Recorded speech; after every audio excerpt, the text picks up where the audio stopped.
What's going on? It's Pablo Lacotte, professional Madden player, back at it with another drive breakdown. You guys love these so much.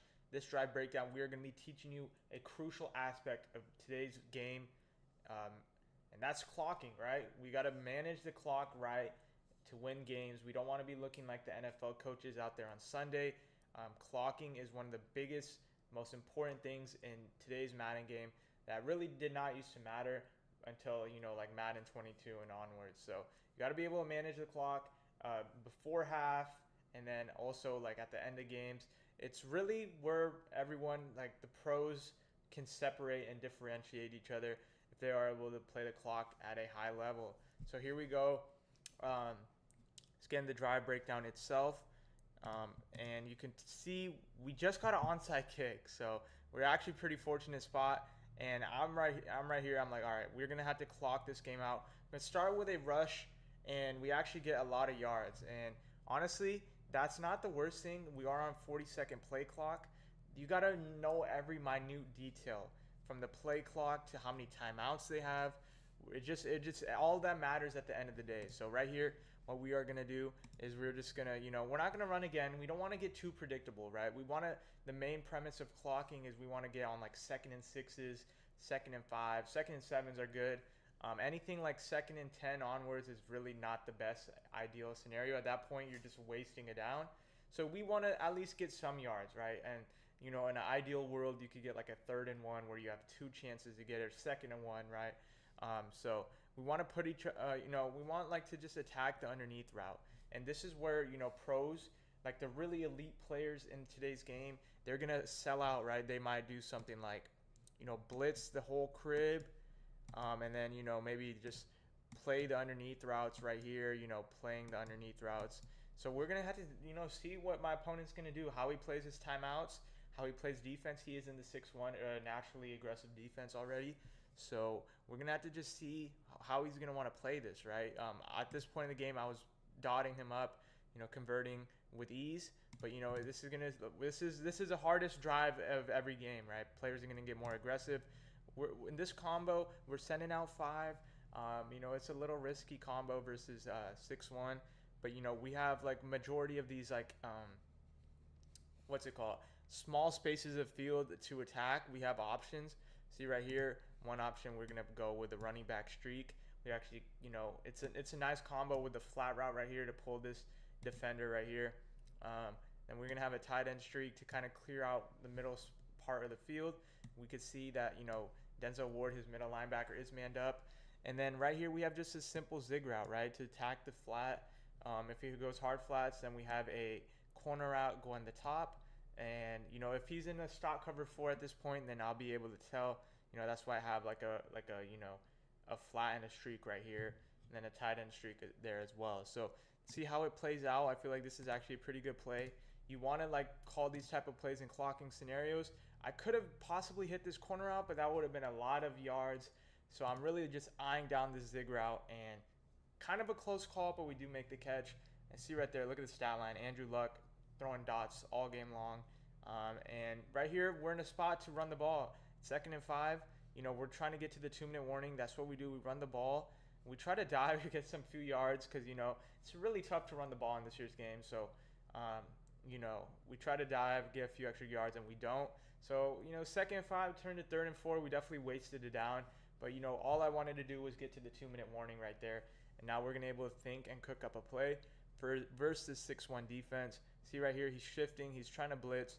And we're going to go to something more spread out. This trips flex, really, really good versus 6-1.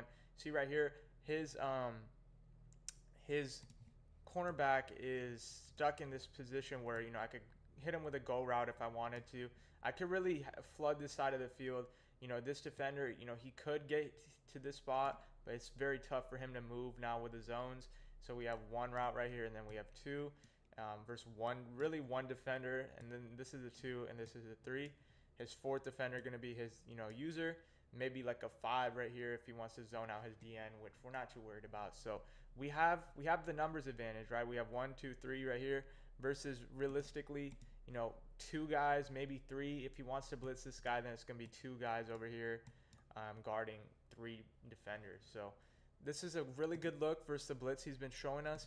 We just flooding the side where he's attacking. See right here, he moved out his cornerback. You know, doing that, he's not going to be able to adjust in like as he's doing that. So, you know, we're trying to set up a quick hike. Boom. We have numbers, and as expected, he sent the crib, right? So he's going to be able to probably man up this guy, and then on these two guys, he's really relying heavily on the switch stick and their zone coverage. What we could have done is maybe, you know, I think I do a streak and then a streak and then a flat. What I could have done is maybe like a slant, or maybe I could have gone in this little sweet space right here and put it like a hitch, out route, smart routed corner route down. I could have done something like that to, you know, maybe attack this defender right here and then his user as well. But you're going to see how this plays out. He actually makes a pretty good switch stick. Boom, to the flat, but he hesitates. I'm not sure why he hesitates. Elite players in this position, they are going to bite down and just try to pick it off. And if you throw the streak, that's cool. You can have the touchdown, right? But for whatever reason, you know, he actually hesitates. Gunslinger, I don't think he's getting there regardless, but he hesitates. And then I catch it. You know, I had to protect myself from not throwing a pick, so I had to wide catch it, aggressive catch. And here we go, 4th and 1, our first battle of adversity right now in this money drive. We're going to set up a nice little play concept. We're going to have a running back on this table route. Just pretty much if he blitzes right here, we're going to have a safe read if he, you know, doesn't go hard flats. I'm expecting something like a hard flat on, let's see right here, this defender, and then potentially something like a, you know, man up from his safety to this guy, or maybe like a, let's see, maybe just a, you know, a deep blue, or, you know, potentially, you know, if he wanted to really get aggressive, what he could do is put him in a purple right here. But we'll see how it plays out. On the other side of the field, I have some nice routes. I have a clear out. I have a tight end post. We're going to run dagger. Dagger is one of the best setups in the game. And we're going to have an underneath route right here. Very easy reads. The seam streak is going to be there if he doesn't pay attention to it. The post would for sure be there if he doesn't pay it no mind. And we're going to see what we do with this drag. We're going to actually motion him out. What that's going to do, we're going to motion him out here and motion hike. What that's going to do is, instead of, you know, having to be a lot of stress in this 1 to 2 area right here, the high-low, we're going to have this whole little box of space to make a read, rather than, you know, having to make a read in this congested part of the field right here, where that's where 6-1 thrives on, you know, rather than the outside. So let's see how it plays out right here. We're going to motion hike it. Like I said, I could have done something better. I could have put this guy like on a smart routed corner out, flat, maybe like a tight end drag, and then maybe, I don't know, that. But I actually like the play I called. He actually goes coverage for once. Very, very odd call. I feel like a lot of Madden is just guessing games, and I'm winning the guessing game right now. We have the tight end post. We have the flat. If he would have blitzed we have the tight end post and we have the drag. If he would have blitzed, would have been able to hit the drag nonetheless, you know, whatever look he gave us. I feel like if you guys wanted a look right here that would have caged me, or, you know, bagged me up, you know, would have stopped me, it would have been this. It would have been like right here, blitzing, hard flat right here, maybe like a purple, or, you know, man up to this guy. And then what he should have done is put this guy in a vert hook. If he puts this guy in a vert hook and plays the defense he plays with this guy blitzing, I might have been caged. But he actually does not end up doing that, and we are able to convert, as you guys saw already. So we fall down, and right here, this is where, like, I'm thinking, all right, is he going to use his timeout? What's he doing? Actually does not use his timeout, which I don't mind too much. 6-1 is very hard to score in the red zone, but at some point, you're going to have to use your timeouts, right? I'm only down by 3, and once more, he doesn't use his timeouts. So I'm not sure what he's doing. He's playing it like an NFL coach would. You got to burn your timeout. I can't believe he didn't at this point in the game. I was looking back and I'm like, did he call timeouts? And then I realized he wasn't calling timeouts. See right here, we do let it go down because at the end of the day, if we either want to score a touchdown or kick a field goal with no time remaining. So we're letting this drip all the way down because, you know, this is still striking distance with the zones and how they're playing now. I do actually let this go down a little too much. I should have maybe called the timeout or came out at a better play.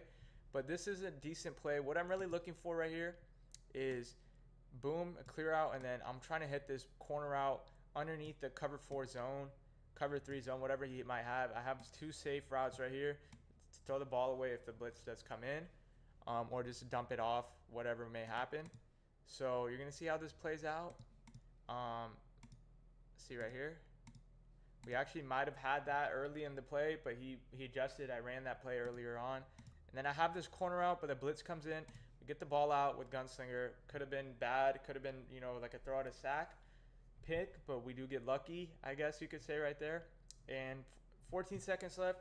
This spot, it's tough for both players. It's like, what's going to happen? Am I going to, convert and keep it moving? Or is he going to stop me? So what we end up doing is going back to the same formation, gun tight open. I liked what I saw in that last play. I just feel like I need a little bit of time. So we actually do call it a different play, obviously. But you're going to see right here what we end up doing is we're going to motion this running back out. What that's going to do is put 1, 2, 3 routes versus 2 to 3 players. If he wants to blitz, he can. I'll have an underneath route. And we'll see what he ends up doing, obviously. But this is a very nice look. Once more, we're flooding the side where he's blitzing. We have Gunslinger. What we're going to do is we're going to have 2 underneath routes coming across the middle. I love these 2 routes right here. We're going to have, one sec, accidentally meant to pause. But, once more, we have 2 underneath safe routes. You see the concept. We have a drag and then a little inverted zig going across. We have a streak to throw. If you know you could throw team streaks in this game. We have a speed out, beautiful route. We're just going to read this defender right here. We're going to read what he does. If he plays it out, we're going to go to the corner route. If he switch sticks on, we're going to try to throw this streak. And if there's nothing open, we got a tight end drag, always a safe route, and inverted zig route coming across the middle. It's a great concept in my opinion. And we're reading this guy if he comes in. He doesn't. We do have some time. We have the out route open. Boom. We hit it. And we don't get out of bounds. We have to use our timeout. But 11 seconds. I love this scenario right here. 6-1. It's very hard to move on in the red zone. But he's been running it all game. So it's to our advantage. We know what he wants to do. He likes manning up, these outside linebackers. He likes blitzing. He likes sometimes zoning these dudes out. So that's really what 6-1 is. It's nothing too complicated. You just got to find a way to pick up the blitz and attack this blitzing side with Gunslinger. See right here, we do something weird and unique. We kind of motion over Pitts. What I want to do right here is I want this hitch to pull down any type of, cloud flat zone or, deep third. I want to throw this slant like right in this spot right here. And then I want this tight end post to kind of, I could have done double slants, but instead I'm going to put him on a post to like right here. If he runs a cover 2 or even a cover 4, I'm going to be able to split the safeties unless he mans up this guy obviously or mans this guy up. Then we have this running back out route, flat route. Nice little easy read. Just read the defense. That's all you have to do right here. We're going to see what happens. See, I smart route this post up once or twice. I really want to hit it right here if he does give it to us. And he actually blitzes. And he's caught up. Like there's a lot of congestion. He has one guy right here. He has potentially 2 defenders to guard.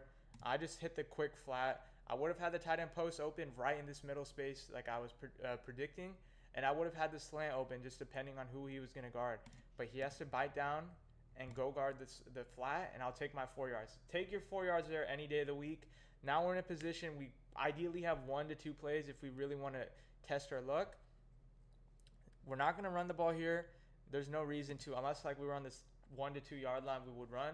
But right here, what we're going to do is we're going to do a nice little concept. We are going to make sure we kind of, manipulate this defender right here. I was going to go corner out right here and high ball it in this back corner in the end zone is something I've been trying out. And then I was going to use this running back option route. He either sits right here or he runs, depending on what the coverage is. We have a dig return route, which is a zig route. We have a flat, and then we have a tight end, an in route. Pretty much, it's a nice concept. He's going to have to play amazing defense to stop this concept. Let's see how it plays out on this play. You're going to see, I'm expecting a blitz, right? So if he does blitz, I'm going to quick throw this up the seam. You got to really watch out for this user though, because he might meet us at the middle. And then this tight end corner, if he does play like a hard flat, then he's going to just give up that tight end corner. We always going to have our like middle of the read throw. And then this zig route has just been so money for so many years now. We know about that dig return route. See how it plays out. He switch sticks onto the wrong guy. Tight end was a very nice like what's it called? A decoy route. This is going to be breaking open. This is going to be breaking open. We have this breaking open. He plays really bad coverage. He relies on his blitz too much. It doesn't come in. We high ball it, and that's going to be game, guys. So master the clock management, and you will see you win much more games in Madden 25. Madden 26, this is a technique that wins you games. It makes or breaks the best of players. If you're a top 1,000 player, you could easily become a top 100 player if you know and master the clock in Madden 25, Madden 26, whatever Madden it may be.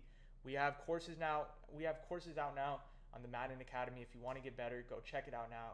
But a true art and skill, clock management, it can really take you from top 1,000 player to top 100 player. Learn it, master it, figure it out. You'll see yourself winning much more games. I'll catch you guys in the next video breakdown. Until next time, stay easy. Check out the Madden Academy, and I'll catch you.